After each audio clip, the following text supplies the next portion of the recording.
नमस्कार साथियों, मैं संगेश भिमटे जम्मूदीप इंडिया इस यूट्यूब चैनल पर आप सभी का स्वागत करता हूं। साथियों, आपको पता है हम महाराष्ट्र के कुछ चुनिंदा लोकसभा कॉन्स्टिट्यूंसी में जाकर वहां के उम्मीदवारों के इंटरव्यूज कर रहे हैं, उनसे कुछ सवाल पूछ रहे हैं। इस वक्त हम उत्तर पश्चिम मुंबई इस चुनाव क्षेत्र में मौजूद है और यहाँ पर अभी हमारे साथ जो वंचित बहुजन आघाड़ी बीबीए इनके जो उम्मीदवार है परमेश्वर जी रईशूर, ये हमारे साथ उपस्थित है। मैं परमेश्वर जी का स्वागत करता हूँ।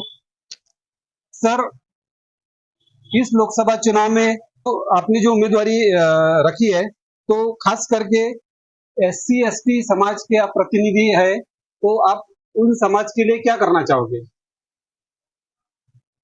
तो सबसे पहले तो मैं ये बताना चाहूंगा कि हम जो हमारा जो पार्टी है वो एससी एसटी, हम इनका नेतृत्व नहीं करते, हम पूरे समाज का, मुस्लिम, ओबीसी, माइनर ओबीसी, जो हमने जो कैंडिडेट पूरे महाराष्ट्र में खड़े किए वो सब जाति धर्म के खड़े किए, ना कि एक जाति के। अल्पसंख्यक हो गए, लिंगायत हो गए, ओबीसी हो गए, मराठा हो गए। तो हम पूरे महाराष्ट्र में एक संदेश देना चाहते हैं कि ये जो संविधान है ये पूरा जाति को सुरक्षित रखता है, वैसे ही उनके पोते इस पूरे जाति को सुरक्षित रखने के लिए अपनी जाति को उम्मीदवारी दी गई। जी सर, अभी पूरे देश में मोदी की ओर से एक नया नारा दिया जा रहा है कि मोदी की गारंटी, मोदी की गारंटी, लेकिन आप कह रहे हैं कि मोदी महंगाई की गारंटी दे रहे हैं, तो इस बात को आप किस तरह से लेना चाहोगे? देखिए, अभी आप देख सकते हैं कि पेट्रोल डीजल जी महंगाई, अगर आप घर पे मार्केट में अगर आप 500 रुपए की एक नोट लेके निकले जी तो वो नोट आधे में ही खत्म हो जाती है, जी उसी से आपको महंगाई का अंदाजा हो जाएगा। जी सर, अगर वंचित बहुजन आघाड़ी महाविकास आघाड़ी में अगर शामिल होती, तो क्या इसका आपको चुनाव में कुछ फायदा होता? देखिए, अगर महाविकास आघाड़ी या हम वंचित बहुजन आघाड़ी जी ये शामिल होना नहीं होना हमारे वरिष्ठ तय करते हैं, लेकिन जी इसका फायदा जरूर होता, क्योंकि जहां कांग्रेस से हमारा गठबंधन होना था, जहां शिवसेना से गठबंधन होना था, लेकिन कांग्रेसियों ने पूरे महाराष्ट्र में एक भी मुस्लिम कैंडिडेट नहीं दिया। जी वही हमने पूरे महाराष्ट्र में 6 से 7 कैंडिडेट यहाँ पे खड़े किए। जी तो मेरे हिसाब से अगर नहीं भी है हमारी युति, तो हमको फायदा हो सकता है। सर, इस बार शिवसेना 2 गुटों में बटी है और यहाँ पर दोनों भी शिवसेना के उम्मीदवार, एक शिंदे गुट के और एक उद्धव ठाकरे गुट के उम्मीदवार है, एक कीर्तिकर और वायकर जी। तो क्या शिवसेना 2 हिस्सों में बंटने से आपको इससे कुछ लाभ होने की आशंका दिखती है? देखिए, देखा जाए तो ये कोई बंटवारा नहीं है इनका, जी ये सब इनकी मिली भगत है और ये सब बीजेपी को ही आगे चल के सपोर्ट करने वाले हैं। इसलिए कोई इनमें खाली ये जनता को गुमराह कर रहे हैं कि 2 है, ये है वो है। वो भी अगर चुन के आया तो बीजेपी में जा रहा है, ये भी चुन के आया तो बीजेपी में जा रहा है। जी तो ये दोनों की लड़ाई नहीं है, ये हमारी लड़ाई मोदी के साथ है, बीजेपी के साथ है। जी सर, अभी चारों तरफ किसानों की समस्या दिखाई दे रही है, रोजगार की समस्या दिखाई दे रही है, साथ में स्त्री की सुरक्षा का भी एक बड़ा प्रश्न देश के सामने खड़ा है। तो इस चीज को आप किस तरह से देखते हैं?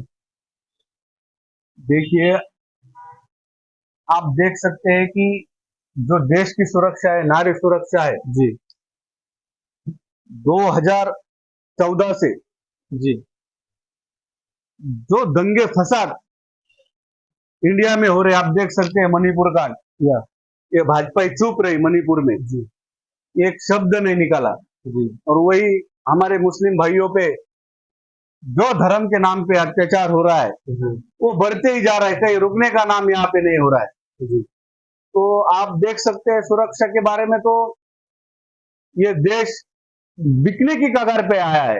जी तो यहाँ कहीं तो रोक लगनी चाहिए मेरे हिसाब से, तभी ये भाजपा अगर हट गई तो देश ऑटोमेटिक सुरक्षित हो जाएगा। जी सर, अभी मैं एक अर्थसंकल्प से संबंधित एक सवाल पूछना चाहूंगा कि देश का और राज्य का जो भी अर्थसंकल्प होता है उसमें सभी वर्ग के लिए निधि आरक्षित होता है। तो क्या आपको लगता है कि एससी एसटी समाज का जो निधि होता है वो निधि पूरी तरह से मिलता है, और अगर मिलता है तो क्या वो निधि पूरी तरह से खर्चा किया जाता है? देखिए, आप देख सकते हैं जी एससी एसटी का ही नहीं, हम्म, सब जाति धर्म का निधि वहां पर संसद में पास हुआ जाता है, जी हजारों करोड़ों का निधि। जी लेकिन जो आम इंसान है, आम आदमी है, जी उन तक मेरे हिसाब से तो अभी तक पहुंचा नहीं है। हम्म, जैसे कि आपने पिछले 2014 में 15 लाख बोले थे एक एक इंसान को मिलेगा, वैसे ही ये निधि कहीं पहुंचता नहीं है, मोदी खुद अपनी जेब भर लेता है। जी सर, एक मैं आरक्षण से संबंधित एक सवाल पूछना चाहूंगा कि अभी सभी सरकारी संगठनों का या सरकारी डिपार्टमेंट का निजीकरण हो रहा है। तो क्या आपको लगता है कि उस क्षेत्र में भी आरक्षण मिलना चाहिए एससी एसटी ओबीसी समाज को या अल्पसंख्यक समाज को? देखिए, अगर आरक्षण बाबा साहब आम्बेडकर हमारे कहते हैं, हम्म, बाबा साहब ने भी कहा है, हम्म, जो आरक्षण दिया जाता है जी वो गरीब जो समूह है जो आगे नहीं आ रहा है, जी कहीं तो रोक लगी हुई है उनके जी तरक्की पे। तो कुछ ऐसे गट जो है, जैसे मुस्लिम हो गए, हम्म, एससी हो गए, एसटी हो गए, इनको आगे बढ़ने के लिए आप जो पैसे ये नहीं दे सकते, मतलब अभी होशियार है लड़का जी लेकिन कुछ कर नहीं पाता, आगे नहीं बढ़ पाता, तो उसके लिए आरक्षण देना बहुत ही जरूरी है सब समाज के लिए। जी सर, मैं कुछ स्थानीय मुद्दों को भी चर्चा में लेना चाहता हूँ।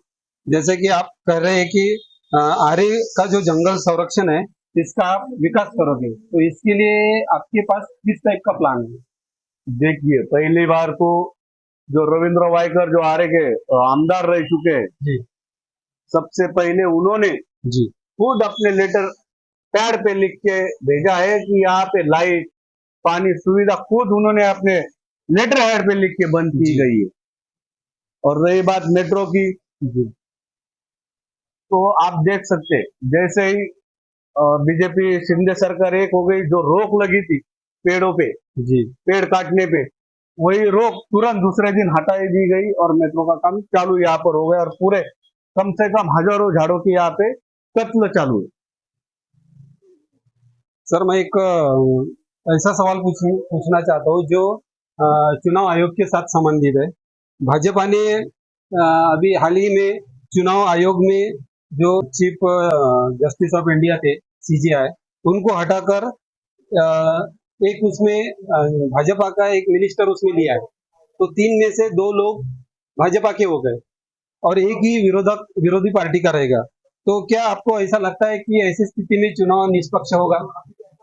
देखिए, ऐसा है, अभी भाजपाई जो पार्टी है, जो मोदी की गारंटी है, जी उसकी गारंटी कहीं तो फेल होती नजर आ रही है। जी तो गारंटी फेल हो रही है, जनता नाखुश है, तो किस प्रकार से ये इलेक्शन जीता जाए?